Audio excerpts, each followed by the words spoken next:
Undefeated WBO welterweight world champion na si Devin the Dream Haney, pwedeng sunod na makalaban ni Manny Pacquiao sa susunod na taon. Pagkatapos nga pong manalo nitong si Devin Haney dito sa kanyang nagdaan na laban, na kung saan po nagawang manalo nitong si Haney at makuha ang WBO welterweight world title belt dito sa kamay ni Brian Norman Jr., ay kaya naman po isa na itong si Devin Haney sa mga sinisilip na pwedeng makalaban po ng ating pambansang kamao at 8th Division World Champion na si Manny Pacquiao sa hinarap.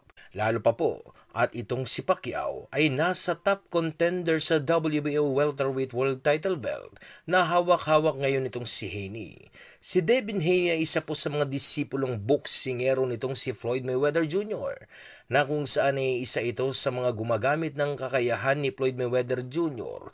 na kung tawagin po ay Philly Shell o mas kilala bilang shoulder roll defense. Di alintana na mag-amang Devin Haney sa kung sino mang dekalibring boksingero ang harang sa pagdaraanan ng kanyang anak dahil sa naniniwala sila na kayang-kaya ng kanyang anak tapusin ang lahat ng boksingero dito sa 147 pounds welterweight division. Kahit pa ang ating pambansang kamao Manny Pacquiao na ngayon ay pwedeng makalaban Haney.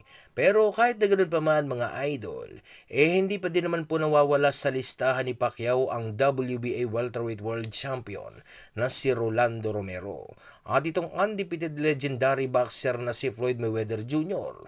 Pero para sa akin po kasi mga idol, ay si Devin Haney at Rolando Romero lang po talaga itong pwedeng makadagdag sa legasiya ni Pacquiao. Dahil sa kung matatalo po ni Pacquiao ang isa sa dalawang kampiyon na ito, ay mabubura po nitong si Pacquiao ang legasiya na kanyang naitala at ito ay ang pagiging the oldest welterweight world champion at makagiba ng isang undefeated na kampiyon bago tuluyang bitawan ang kanyang mga gloves. Ngayon mga idol, ano sa tingin nyo? Sino kaya ang pwedeng makalaban ni Pacquiao sa kanyang pagbabalik sa boxing? Si Devin Haney ba? Si Rolando Romero o ang mailap na si Floyd Mayweather Jr.? At bago po natin masaksihan ang pagbabalik na laban nitong si Pacquiao, ay may ihahain mo na po ako na laban sa inyo. At ito na nga po, ay ang kauna-unahang pagdedepensa ni Pacquiao sa kanyang titulo na kung saan ay ang kanya pong nakalaban ay itong si Jorge Julio. Sa round 1 pa lamang mga idol, ay maaga pong bumabato ng madidiin at kaliwang suntok itong si Pacquiao. Gusto agad itong si Pacquiao na makuha ang face ng kanilang laban sa pamamagitan ng maagang pagbabato ng malakas na suntok.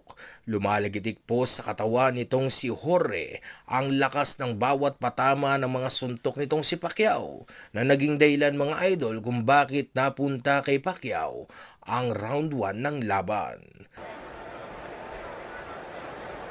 Well, I can't imagine anyone fouling me when I were fighting that. Just trying to get Pacquiao ready to be more protected this time, perhaps. Freddie says he would like for Pacquiao to learn the fouls yesterday. I wouldn't be surprised if Julio tries to do the same doggone thing.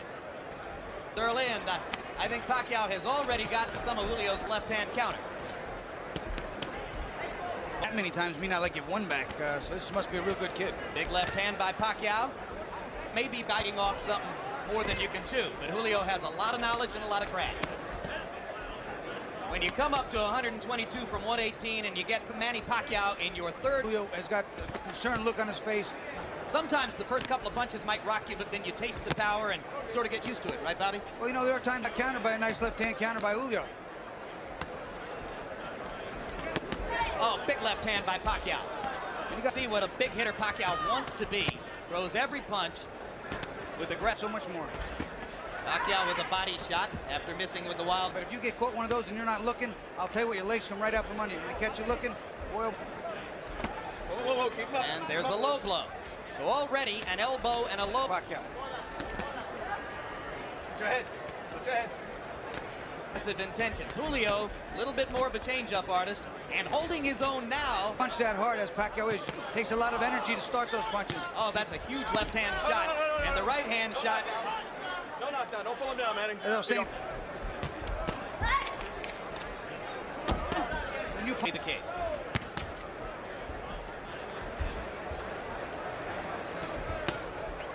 you have to make those punches hit something. Body shot by Pacquiao. Julio seems a little bit flustered by Manny's power. And the first round comes to a close. No, it's okay. Okay. stomach. It hurts him. Come on, keep punching. Sa ikalawa ng round mga idol ay dito po magugulat ang lahat dahil sa pinabagsak nitong si Pacquiao, ang boksingerong hindi pa po nararanasang bumagsak sa laban at matalo sa pamamagitan ng knockout. Okay, Manny. Now here, I want you to use the jab a little bit more. Okay? All right, that you gotta be smart. You know, make sure be first. Okay, you hit him on the bottom. Another straight left hand by Pacquiao. That's the call of no knockdown when Julio went to the canvas. Now round two begins. And you heard Julio's corner saying, hit him in the belly. And down goes Julio. It was a perfect execution of what he was told in the corner. Double jab and throw the left hand. He did it, and look what we see. The kid listens. Hey, come to me. Bueno. No three knockdown rule in effect. I think Julio's going to have trouble finishing this round. I really followed him with the left hand. He did it twice in a row. In the second one, dropped Julio. This is some prospect, Bobby. To me, he's every bit as exciting as Prince Nassim Hamed. He really is. He can punch. He can take a punch. He's aggressive, and he loves to fight. You okay? Box. Freddie Roach told him to go in behind the double jab and try. Trying to fight his way back. A little grabbing and holding might be the thing to do. Pacquiao's just getting ready to swing away again. And Bill Clancy's seen enough. Devastating second round TKO for Manny Pacquiao. What a comeback from the misfortune. Itinigil na ng referee ang laban dahil sa makikita na luray-luray na itong si Jorge Julio. Sa laban na ito ay hindi po pinagpawisan si Pacquiao pero nadurog ng husto ang kanyang kalaban.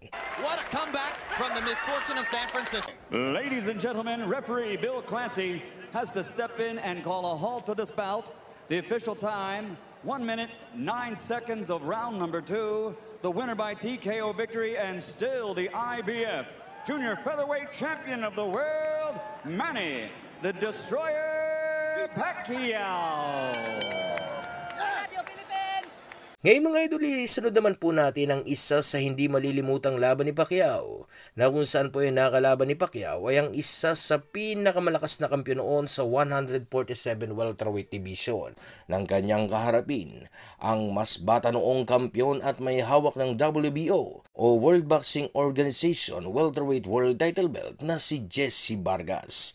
Itong si Pacquiao ay nagbalik sa kanyang pagre-retiro dahil sa na-miss di umano niya ang boxing.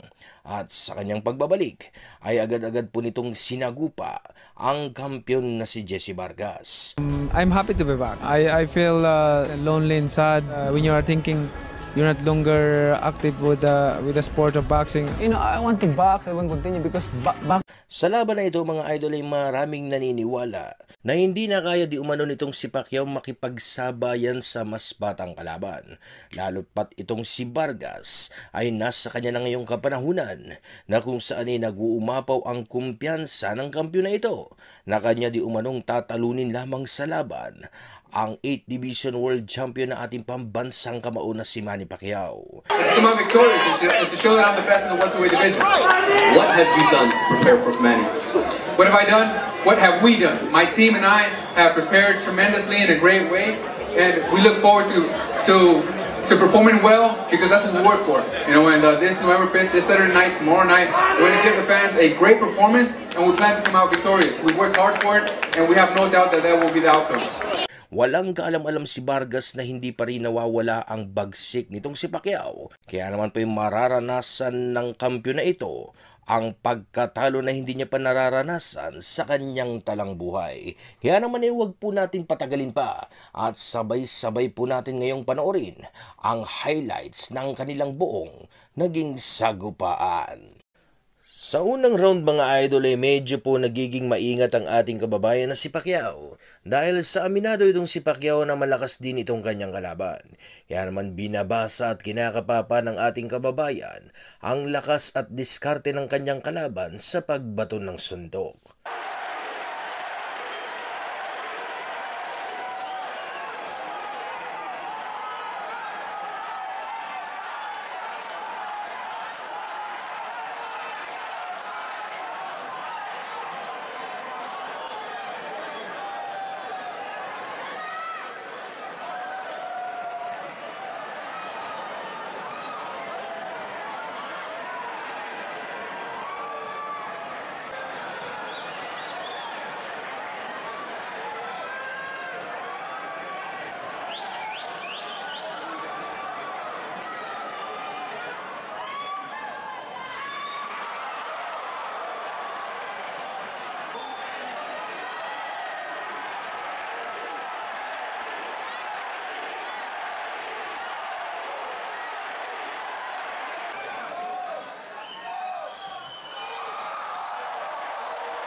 Sa pangalawang round mga idol ay medyo bumibitaw na ng madidiing suntok si Pacquiao.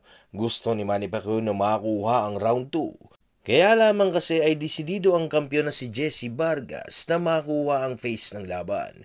Pero hindi niya inaasahan ang mangyayari dahil sa lalagapak pala ang kanyang puwetan sa lakas ng suntok na pinakawalan nitong si Manny Pacquiao.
Sa pangatlong round mga idol ay animoy hindi bumagsak ang kampiyon na si Jesse Vargas dahil sa parabang siya pa ang naging mas agresibong boksingero sa round na ito na nagpapakawala ng mga madidiing suntok sa ating kababayan. Di naman inaayaan ni Pacquiao na mangyari ito, kaya naman malalakas sa suntok din po ang pinakawala ni Pacquiao kung saan nga ay nagsimula ng maglaro ang ating kababayan.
Sa round 4 mga idol ay hati na ang naging scorecards ng dalawa dahil sa parehas po kasi silang dalawang nakapagpapatama ng malalakas sa suntok. Pero ang round na ito ay binigay po kay Jesse Vargas mga idol dahil sa may isang kanang malakas sa suntok na naipatama itong si Jesse Vargas sa muka ng ating kababayan.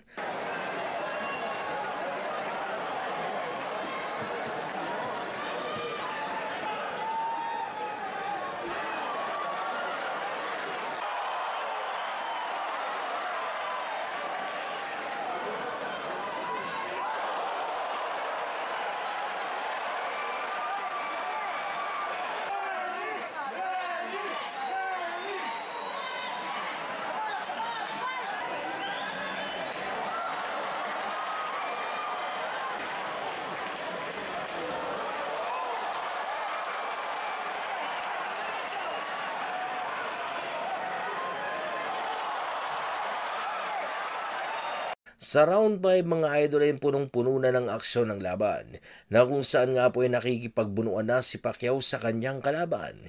Hindi naman basta-basta nagpapadaig itong si Jesse Vargas dahil sa agad-agad po kasi itong bumabato ng maraming suntok sa tuwing pumapasok na sa kanyang depensa ang ating kababayan.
Sa round 6 mga idol ay naging maingat na si Pacquiao sa pagpasok sa depensa ni Vargas.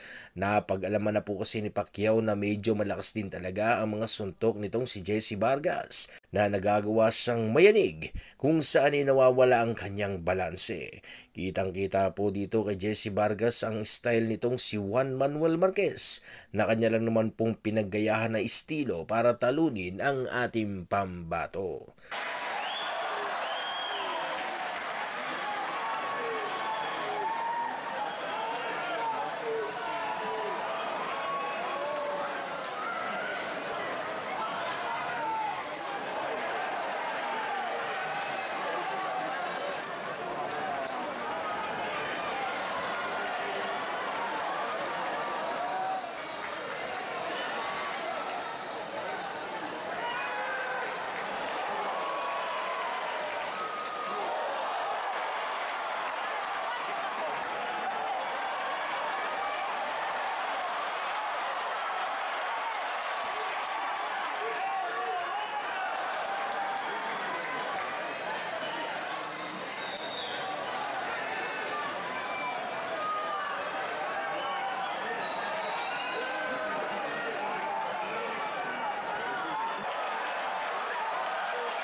Sa round 7 mga idol ay minungkahi na po ni Coach Boboy Fernandez na hindi dapat matakot si Pacquiao sa pagpasok sa depensa nitong si Vargas sapagkat hindi nga naman daw ito isang counter puncher katulad nitong si Juan Manuel Marquez kung saan ay gumaganti nga lang naman daw ito ng suntok sa tuwing kanyang nararamdaman ang pagpasok ni Pacquiao sa kanyang depensa. Kaya naman ay nagsimula muli ang bagyo mula sa ating pambansang kamao.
Sa round 8 mga idol ay bahagya na pong sumasara ang kanang mata nitong si Jesse Vargas sa diin ng mga patama ni Manny Pacquiao.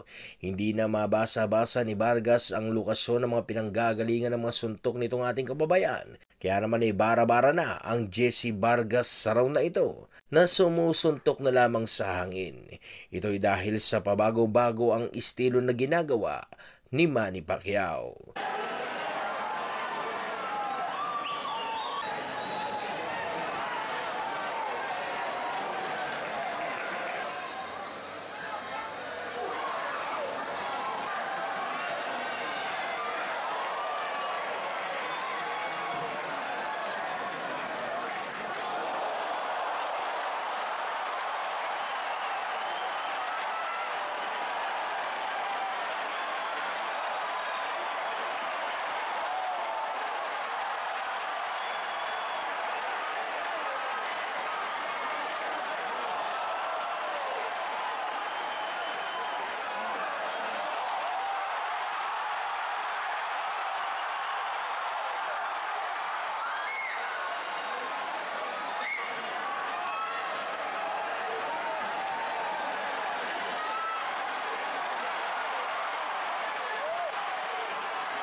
Sa round 9 mga idol ay dahil nga sa hindi natural ang estilo nitong si Vargas na ginamit sa laban na ito, ay kaya naman lubos na nahihirapan siyang makipagsabayan kay Pacquiao. Inakala ni Vargas na sasapat ang estilo nitong si Dinamita Marquez para pahirapan itong si Pacquiao, pero hindi po umiepektibo ang estilong ito na naging dahilan kung bakit hindi po magawang makatama na ni Jesse Vargas sa malikot na si Manny Pacquiao.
Sa round 10 ay gustong-gusto ni Vargas na mag-deliver ng pressure. Kaya lamang ay hindi malaman-laman itong si Vargas sa kung papaano niya nga ba ito maisasagawa. Dahil sa hindi kasi basta-basta nagpapadikta na lamang sa laban ng ating kababayan na si Manny Pacquiao. Kaya naman po sa laban na ito ay nagmistulang bata na si Jesse Vargas na sumusuntok ng wala sa anggulo.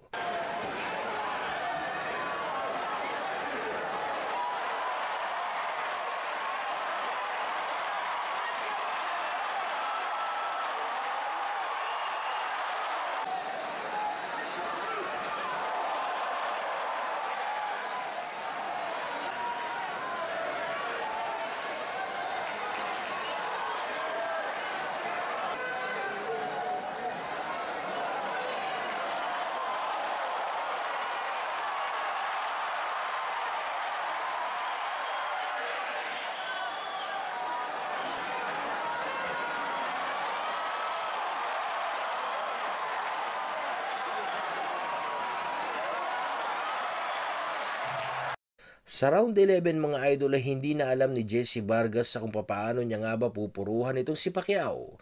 Makikita po sa naging laban na ito mga idol ang agwat ng kanilang mga kakayahan na kung saan ay mas napupuruhan ni Pacquiao ang mas batang kampyon na si Jesse Vargas.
Inakala ni Vargas na siya ang nanaig sa laban nila ni Pacquiao, kung saan nga po ay nauuna pa nga po itong kumaway sa mga fans na para bang gusto niyang iparating na naniniwala siya na siya ang nanaig sa laban nila ni Pacquiao.